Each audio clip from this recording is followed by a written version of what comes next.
Hello, myself Professor Harish Bangare from Department of First Year Engineering, SMD College of Engineering and Research Center, EULA. So I welcome all of you in the video lecture series of Basic Electrical Engineering. We are discussing on single phase AC circuits. So in part 1 of single phase AC circuits, we'll discuss about what is an alternating voltage, what are the definitions for RMS values, average values. So this basic fundamentals about the single phase AC circuits today we will cover in this lecture. Now, what is single phase AC circuit and what is an alternating voltage? The alternating voltage is the voltage which changes polarity at regular intervals of time, and the direction of the resulting alternating current also changes accordingly. Means the polarity of a voltage changes regularly. Means at a specific interval of time, the polarity of the alternating voltage changes and its direction also changes, and that change in direction and the polarity at a specific regular interval of time that results into alternating current, and that is nothing but our alternating quantity. So if the waveform of an alternating voltage is a sine wave, then it is known as sinusoidal alternating voltage, and it is given by an equation V is equal to Vm sine of omega t. So always we will express a sinusoidal voltage by this equation V is equal to Vm sine of omega t, where V is the instantaneous value of alternating voltage, Vm is the maximum amplitude of the voltage, the omega is your angular frequency or alternating voltage.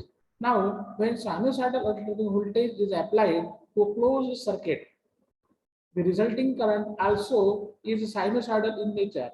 Obviously, when we give a supply sinusoidal to a particular circuit, that time that sinusoidal voltage will force to drive the current in that circuit, and obviously the nature of the current in that circuit is also a sinusoidal, and that current can be expressed by an equation I is equal to Im sine of omega t, where I is equal to I is the instantaneous value of alternating current, Im is the maximum value of the alternating current, and omega is the angular frequency of an alternating current. So the voltage which is supplied to a particular circuit, it is given by the relation or equation V is equal to Vm sine of omega t, and this voltage causes to drive the current in the same circuit of a quantity, and that is being expressed by this equation I is equal to Im sine of omega t.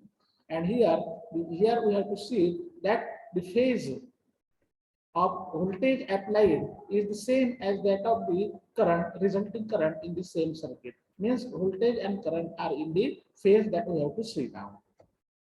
See, here the direction of the sinusoidal voltage or current is reversed after every half cycle. So we know that alternating voltage is nothing but it constitutes from a positive and negative half cycle. So this is a positive half cycle, it is a negative half cycle, and these two cycles completes these two half cycle completes a one cycle of alternating voltage. Similarly, here is waveform for alternating current. So the direction of sinusoidal voltage or current is reversed after every half cycle, and its magnitude is also changing continuously as shown in figure. So here the direction it is in positive half cycle.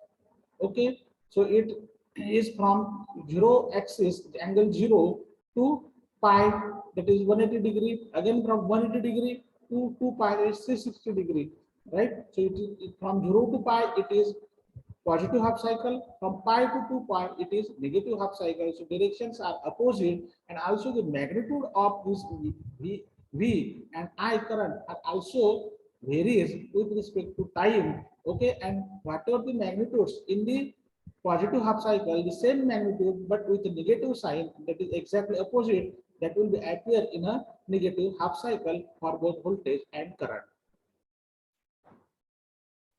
Now the mean or average value of AC. Now what is the mean value? The alternating current in a circuit changes from one instant to another instant. At every instant of time, the alternating current has a different values in the waveform, and its direction also changes. for every half cycle. So during positive half cycle, current is taken as positive, and during negative half cycle, current is taken as negative. Therefore, if you calculate the mean value or the average value of an alternating current over one complete cycle, then that comes to zero, because the positive half cycle, all are positive values. In negative half cycle, all values of the current are negative. And if you sum up, so the sum of that will be obviously zero. So the average value over a complete cycle for an alternating current or voltage is always zero. So therefore, the average value of the mean value of a AC is measured only over a half cycle. So you remember this average value of an alternating current is always measured over a half cycle. Now, how can we define the average value? So, the average value of alternating current is defined as the average of all values of current over positive half cycle or negative half cycle. So, only we have to find the average of all cycles either over the positive half cycle or on the negative half cycle. And it can be shown that I average is equal to 0.637 IM for positive half cycle, and for negative half cycle, I average is always minus 0.637 IM. So my average value is always 0.637 multiplied by IM, means average value is always less than the maximum amplitude. Average value is always less than that of the maximum value. So you remember that it is always less than the peak value. The next definition, we'll see the RMS value of an AC, or it is also called as the effective value. So the effective value or the RMS value is nothing but root mean square value of alternating current. And this root mean square value is defined as the square root.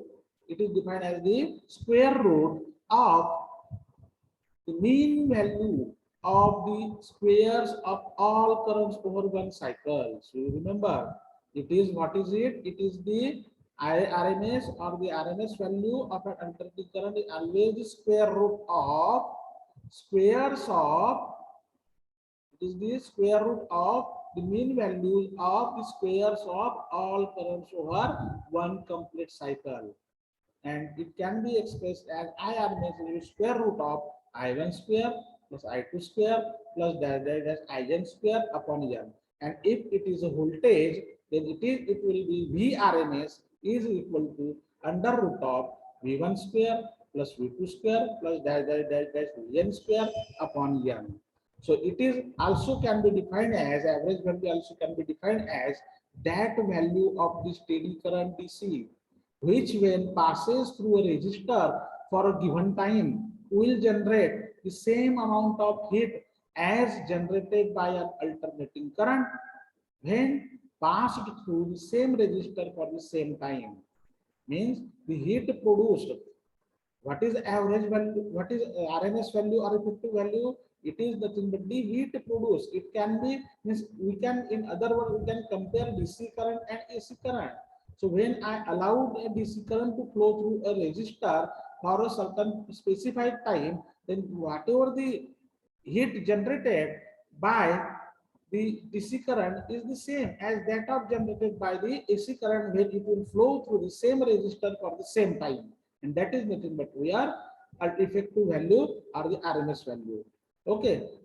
So it can also show that IRMS is equal to IM upon root 2. So is equal to 1 upon root 2, it is 0.707. So IRMS is always 0.707 IM. That is, RMS value of an alternating current is always 70.7% of current amplitude. So similarly, VRMS is equal to VM upon root 2 or is equal to 0.707 VM. So you remember these two formulas. IRMS is always IM upon root 2 and VRMS is equal to always VM upon root 2. So this is all about the part 1 of alternating current, that in which lecture we discuss the average value, RMS value, and what is the alternating current. So thank you. In next lecture, we'll discuss about the AC through pure resistance. Thank you.